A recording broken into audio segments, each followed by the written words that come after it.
So on this video, I'm about to show you guys, I'm about to share this camcorder. I'm about to show you guys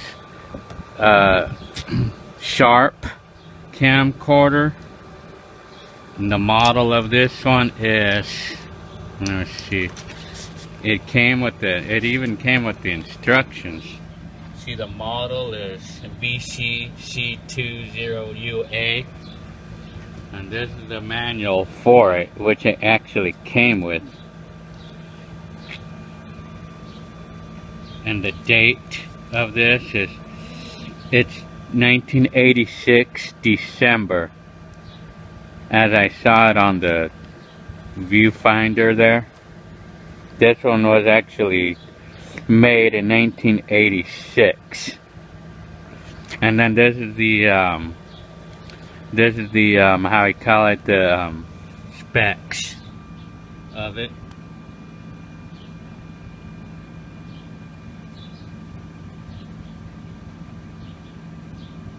See, this one's advertised to have 10 lux, meaning that we need 10 light bulbs, so to speak, to be enough lighting to make a good video.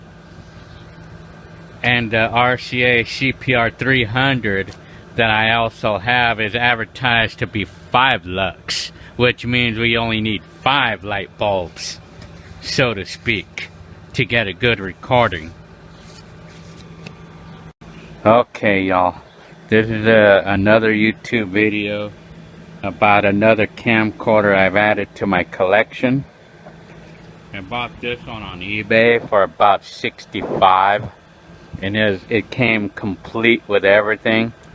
The charger, a battery, the battery's no good, and the shoulder strap, and all the accessories, TV hookups that it originally came with, and even like the RCA cable, the TV hookups.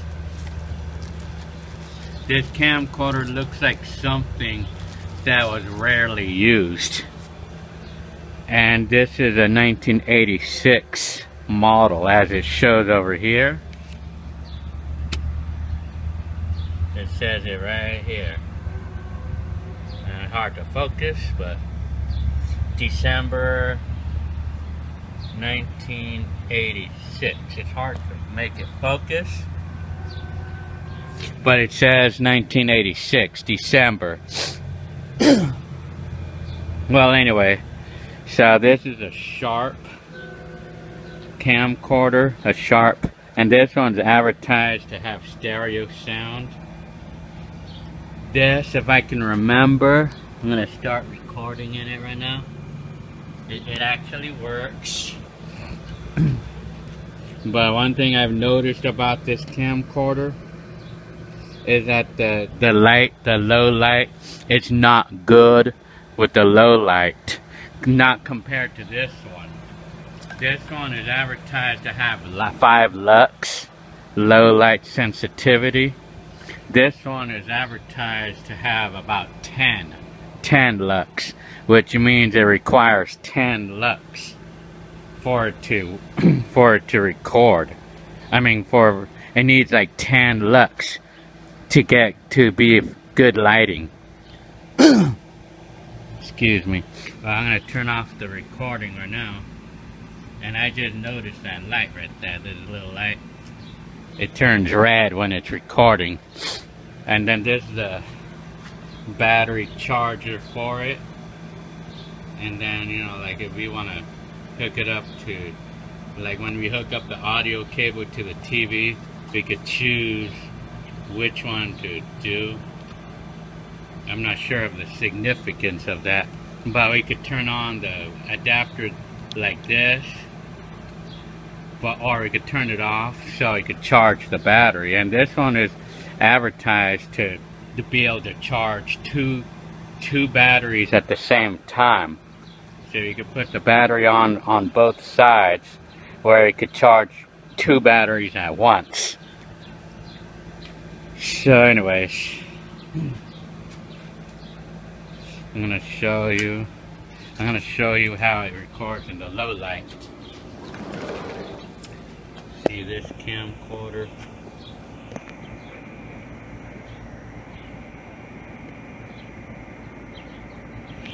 Well, when this camcorder encounters low light, it's gonna actually display light in the viewfinder. So I'm gonna record again. I'm gonna be playing this back on the TV right now, so I'm gonna record right now.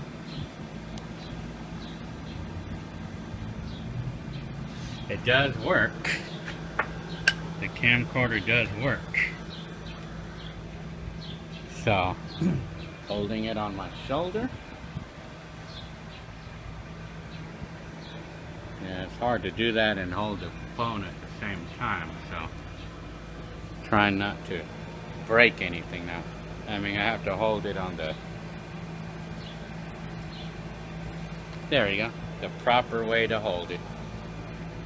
Looking in the viewfinder, and then it tells me light. Whenever it's low light, it tells me light. Right now it's saying record run. I'm going to show you. Now, it's hard to do this one.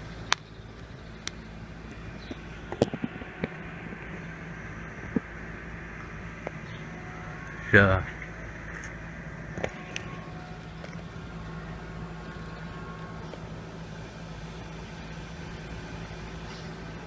and then on this camcorder here, I'm going to turn it off right now. I'm going to stop the recording right now. So I stopped it. Well, on this camcorder, what's different about this one is when we start the recording on this. You know, we use it like a conventional VCR on this, because there's no camera VCR switch in here like this one has. Like this one has a playback camera switch, but this one does not. So we use it, we record and we play back like a conventional VCR. So if I wanted to make a movie, I would have to pop in the tape, and I would basically have to play the tape to the point where I want to record, and then I press pause, and then I press record like a VCR, like a traditional VCR. And then with this camcorder, like whenever I wanted to turn it off and resume later on, like if I would press the power on this camcorder, the tape would reset, and then I would have to set the tape again when I power it on. But this camcorder has a feature where if we press this button here, standby, we press standby, that way you could turn off the camcorder but without making it reset the tape. So I mean, it would have to stay powered. It would have to stay powered up with a good battery or plugged in. And then when we're ready to record again, then I believe we press this button again, press that button again, and it'll resume on the point of the tape that we left it. But now, like on this camcorder, if I was recording on a tape and then I powered it off, then if it's in this mode, the tape would remain in the pause mode. But on this camcorder, if I turn it off without pressing the standby, the tape is going to reset, like what I'm going to show you right now. See, it resets, see? And then if I wanted to turn it back on, then I would have to set the tape on. I would have to set it up again. So this camcorder, this camcorder is actually better off because we don't have to bother with the standby switch like this one has. So anyway, that's my review. And this camcorder, by the way, if I can remember, back in 1987, 88, or back in the time when I got my first camcorder, the CPR-250 by RCA.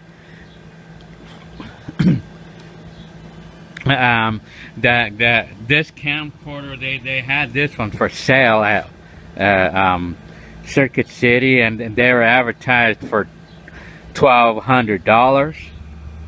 It was advertised at $1,199, which was $1,200, and the one that I got was $1,000 even. And then this one was advertised at $1,350, $1,350, at the time when I bought my first camcorder. So anyway, so that's my review, that's my review of this camcorder. It's the Sharp. I never even got the model number. And there's the batteries. I'm taking out the battery. The model number of this camcorder, I guess it's gonna be a Sharp. It's a Sharp VC-C20U. So there's a model number right there. Yeah. Well, now that it's focusing, there's the date of it now. December 1986 is when this camcorder came out. Well, it probably came out somewhere in 86. So this is a 1986 model.